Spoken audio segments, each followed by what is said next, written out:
خالد بن ولید کی وفات کا واقعہ۔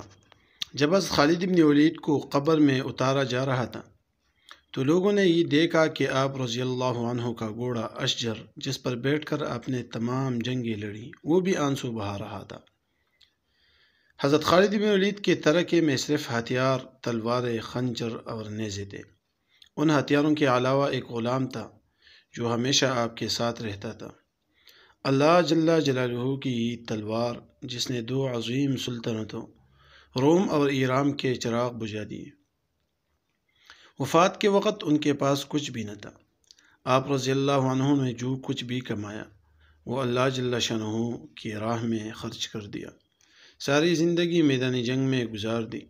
صحابہ کرام نے گواہی دی کہ ان کی موجودگی میں ہم نے شام اور عراق میں کوئی بھی جمعہ ایسا نہیں پڑھا جس سے پہلے ہم ایک شہر فتح نہ کر چکے ہوں، یعنی ہر دو جمعوں کے درمیانی دنوں میں ایک شہر ضرور فتح ہوتا تھا۔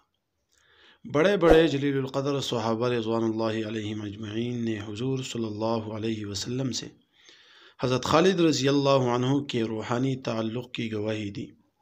خالد بن ولید رضی اللہ عنہ کا پیغام مسلم امت کے نام: موت لکی نہ ہو تو موت خود زندگی کی حفاظت کرتی ہے۔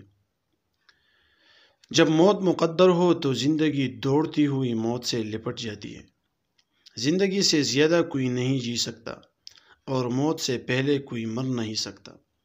دنیا کے بزدل کو میرا یہ پیغام پہنچا دو کہ اگر میدانی جہاد میں موت لکھی ہوتی تو اس خالد بن ولید رضی اللہ عنہ کو موت بستر پر نہ آتی۔ سبحان اللہ۔